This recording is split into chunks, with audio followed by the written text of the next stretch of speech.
Oh man, thank you for bringing me mount shopping, Evitel. I really appreciate it. Don't mention it, Taliesin. It's nice to see you so excited, and to have you shut up about Kalia Menethil for seriously like 5 minutes. We were so right about Kalia though, Evitel. See anything you like? Ooh, I don't know, there were just so many great mounts this expansion. What do you think, Hagar? Knowledge is power. Yeah, tell me about it. I mean, do I go for a bee, or a toad, or a parrot, or what? I don't even know. How do you feel about horses? I mean, it's just there seem to be an awful lot of horses. Oh my goodness, Evitel?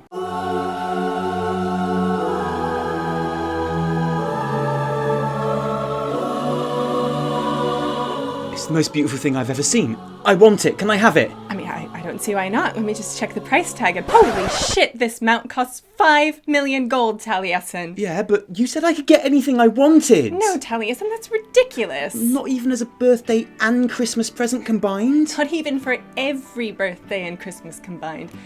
I'm sorry, Taliesin. You don't want a dinosaur anyway. No, I guess not. Hey, I know just the thing. Say hello to your new faithful steed, Limpy. Seriously? Are you kidding me? He's perfect. Why is he called Limpy? Because he's so fast and awesome, and also because he has a limp. Happy birthday and Christmas, Taliesin. This is the best expansion ever! There is much to be done. Hello everyone, welcome back to another Wondrous Wisdomshow, where we will try to bring you all of the latest WoW news and knowledge from the last week.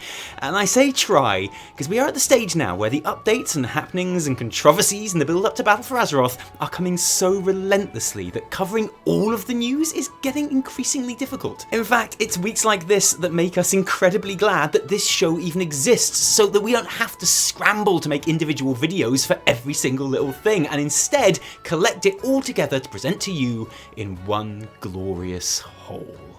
And allowing us instead to do things like analyse the previewed pages of Before the Storm for 40 minutes like the big massive geeks we are. And those previewed pages are big news this week, so if you want to see me get inappropriately excited about a third of a book all in the wrong order, then check that one out, because today we've got plenty else to touch on. Although granted, most of it is, as usual at the moment, stuff that's going on in the beta rather than the live game, which I'm afraid is going to be pretty much the case until we finally get the giving up our artifact scenario, and who knows when that'll happen. It feels like something everyone just forgot about, like Dido or something? Or until the pre-patch starts going up on the PTR, which this week's huge character wipe on the PTR suggests will be very, very soon.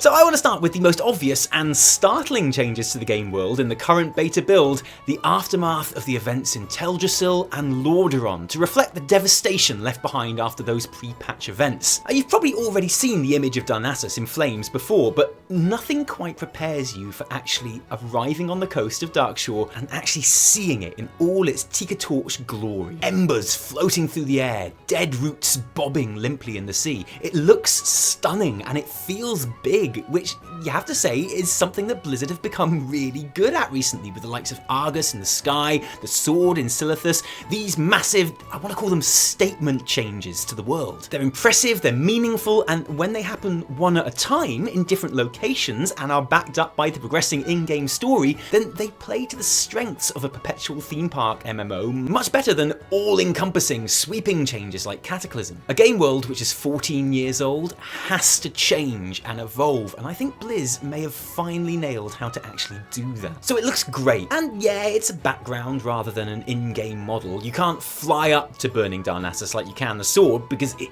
doesn't really exist, and I can understand some of the disappointment I've read about that choice, but for me, in this case at least, there's something fittingly operatic about it being art rather than an interactive model. Distant, untouchable. And if you think I'm waxing a bit lyrical about this, then don't worry, because at the moment a quick walk around the coast will bring you straight back down to earth, because here's the thing, this area will be used for the first pre-patch event scenario that will eventually climax in that big burning tree, so there will be a whole instance thing to play through here, and then my understanding is that afterwards repeatable content in this area right up until the launch of BfA.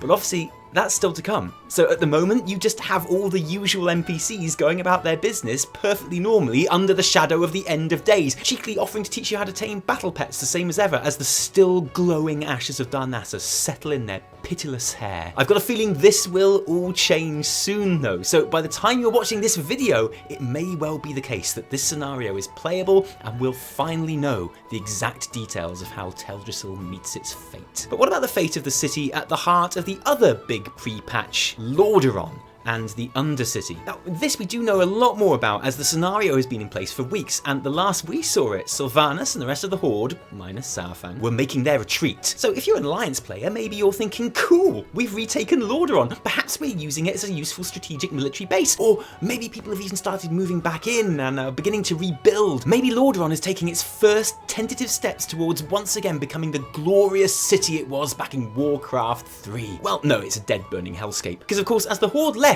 they doused everything in blight, which is now apparently on fire. Either because the Alliance are trying to burn off the deadly chemicals, or because of something Sylvanas does as she makes her escape. And since we've been promised by people, just normal people, no one important, that we might well have a pretty sweet new Sylvanas cinematic to look forward to soon, I wouldn't bet against that second possibility. But whatever the reason, there's not much alive around Lordaeron anymore, and just like Tirisfal, it looks pretty impressive. I especially like the Alliance ships still hanging about in the bay, and the addition to the battlements of the door and stairs that we see Sylvanas entering from at the beginning of the Battle for Azeroth cinematic. I find stuff like this so effective for invoking a global faction conflict. But if Red Skies and the tragedy of war isn't really your bag, then don't worry, because in both locations, our old friend Zidormi is on hand to switch the zones back to their pre-BfA niceness once again. But of course, war doesn't just affect walls and trees. We've now got two displaced populations in the Forsaken and Night Elves, and so we can now see refugees in both Orgrimmar and Stormwind, which I think is a really nice touch too. Also, and this isn't really related, but there's something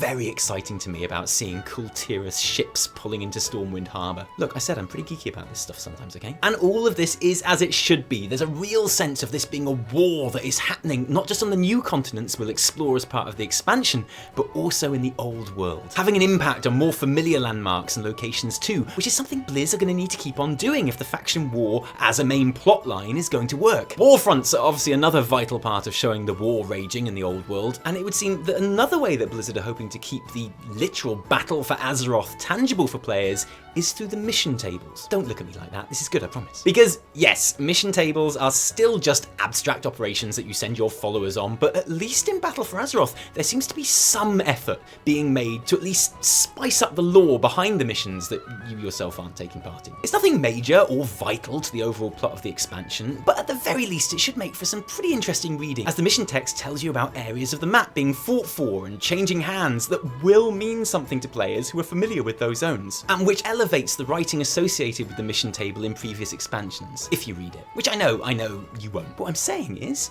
maybe you should, that's all. It's a nice touch and I kinda like it. There are absolutely loads of new models to look through this week, whether they be mounts, druid forms, or gear sets. But before that, let's address the Activision-shaped elephant in the room with regards to the BattleNet launcher. Because you might not have noticed, but there's a new face at this party who no one seems to remember inviting. Call of Duty Black Ops 4 is here, everyone! Or at least I think it has, I don't know. Let's click on the icon and see what...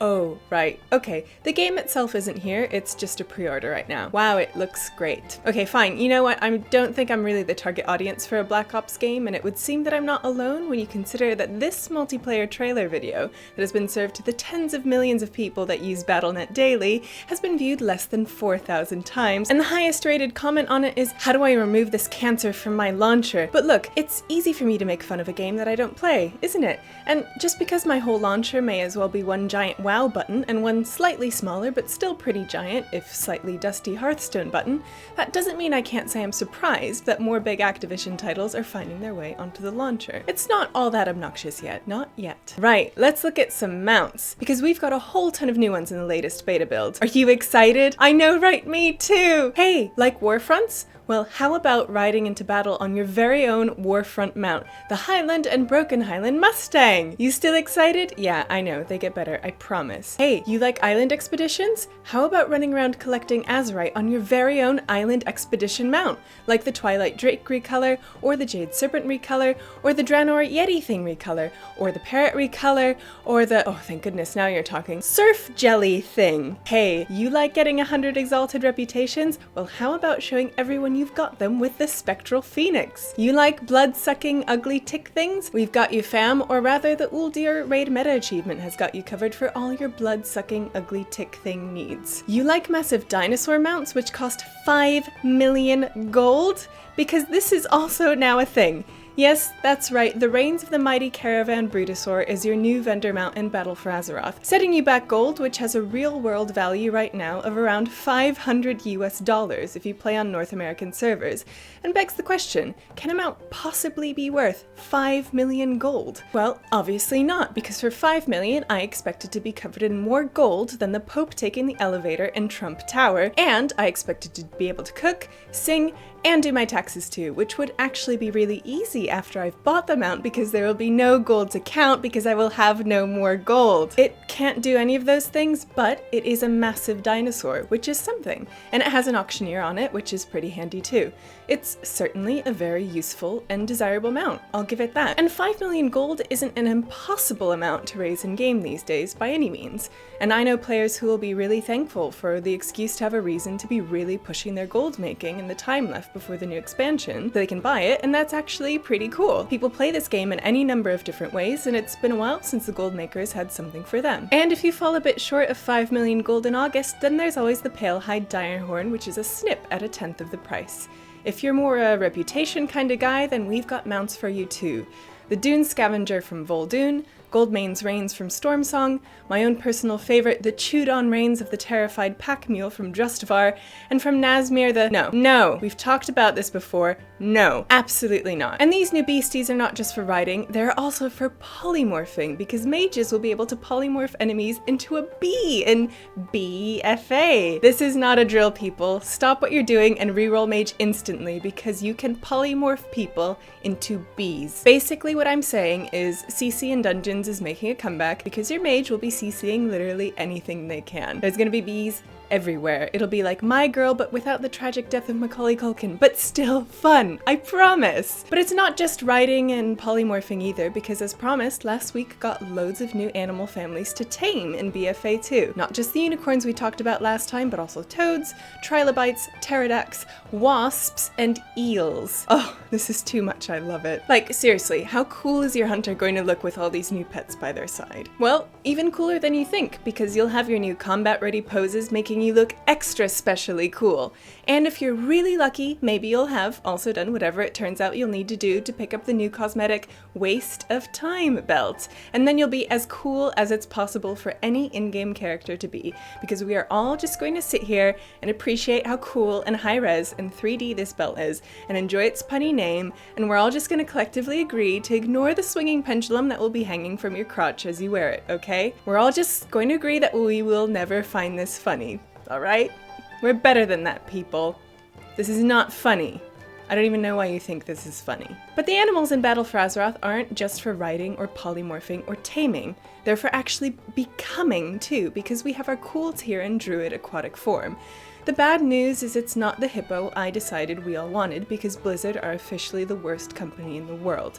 But the good news is, if you put your money on terrifying skull-faced nightmare walrus being held together by leather straps, then you are bang on the money. And on the subject of Kul Tiras druids, there's some datamine broadcast text found this week that helps explain what the Kul Tiras druids actually are. Because obviously they aren't druids in the same way Malfurion and his sleepy night elves are druids, or dynomancers like the Zandalari. Instead, Kul Tiras use Drust magic, not to be confused with Durst magic, which died out in around 2001. This is a Drust. In fact, this is Ulfar, the last of the Drust Thorn Speakers, who teaches the Kul Tiras in the Drusty druidic ways. It's really cool, and I hope we get to learn more about it throughout the expansion. Also in the datamine text this month was something that looked like it might be a really exciting puzzle. This sentence is attributed simply to darkness. Souls feast on endless shrieking. In darkness they writhe and scream. You will join them together forevermore! Which is jolly, isn't it? But are you a genius like me, and have you spotted what I spotted? Some of these letters are randomly capitalized, and if you just take out the capitalized letters, it says this.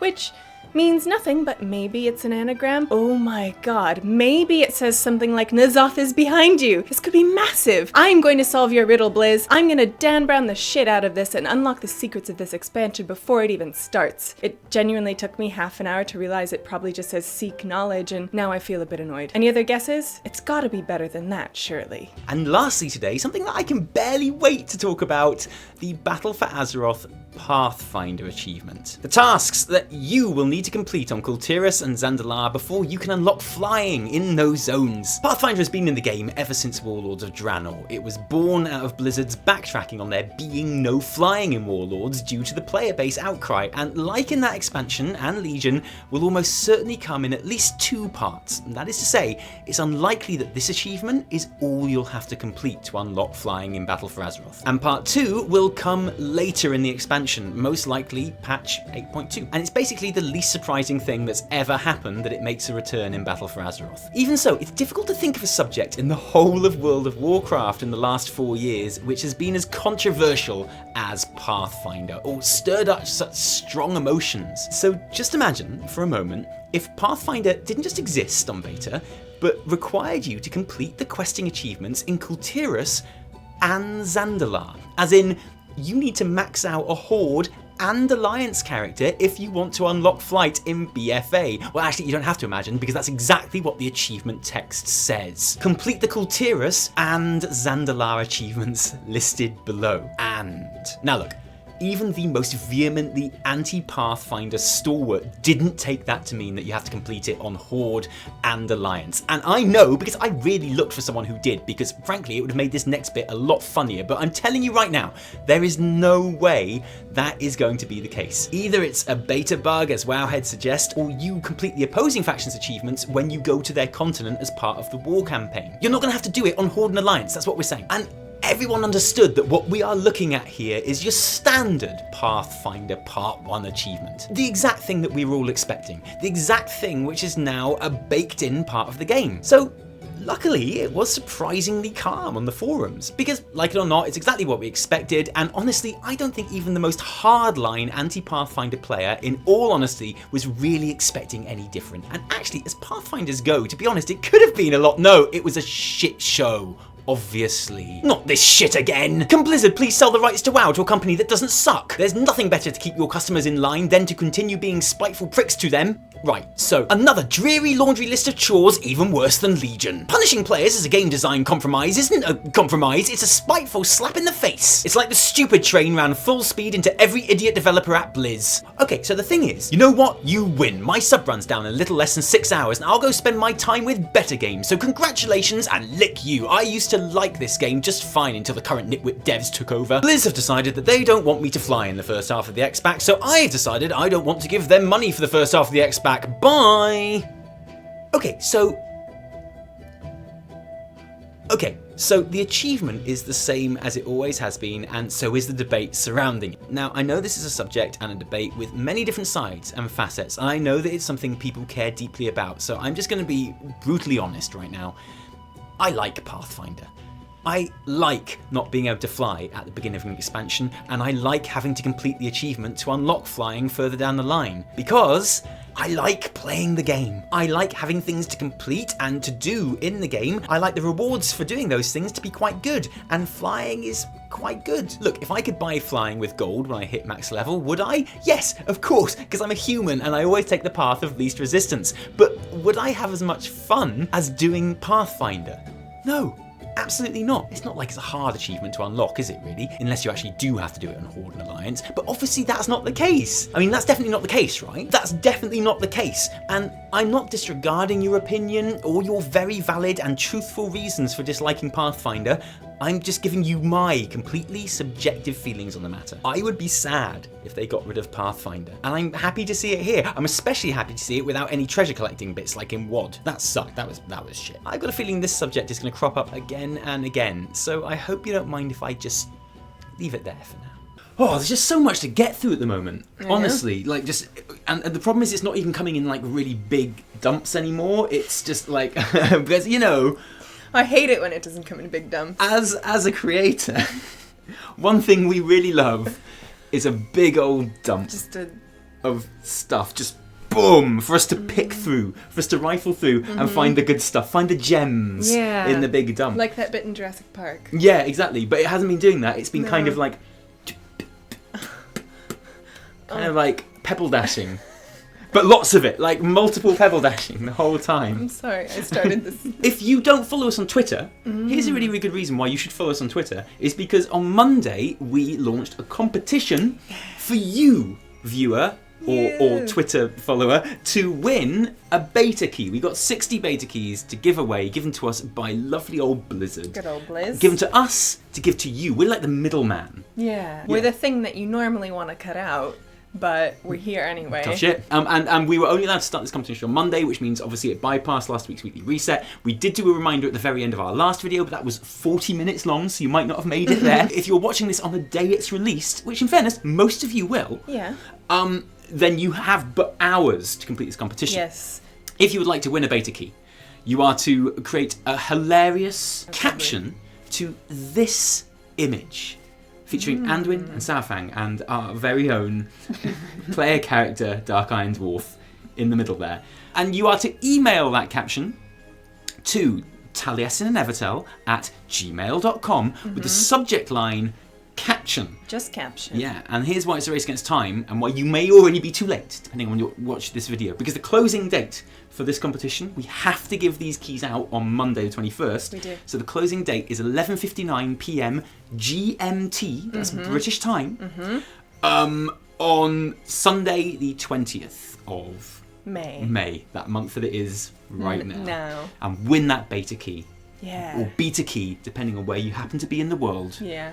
And you will be You'll get it. Then you'll be like, thanks, Taliesin and Evitel. Yeah. You're the best channel. Yeah. You're better than all the other channels, even though other channels are also running beta key giveaways. Yeah. Yours is the best, Yeah. because yours is the one I won. Exactly. Thank you for joining us today. If you enjoyed this video, don't thank us. Thank our patrons who give their actual, real-life money to make these videos happen. If you didn't like it, downvote the shit out of it. Remember, my name is... Oh, I thought you were going to say that you're Harry and I'm Megan. Did you watch any of The Wedding? Yes! I watched bits. I did watch a little bit of The Wedding. Oh, did you? Yeah, but I couldn't work out. Did she say I do, or did she say Laurel? I didn't even know. I didn't even know anymore. Like yummy. It was like not. Pretty sure she said Laurel. No, from me, Taliesin. And me, Evitel. Until next time, cheerio.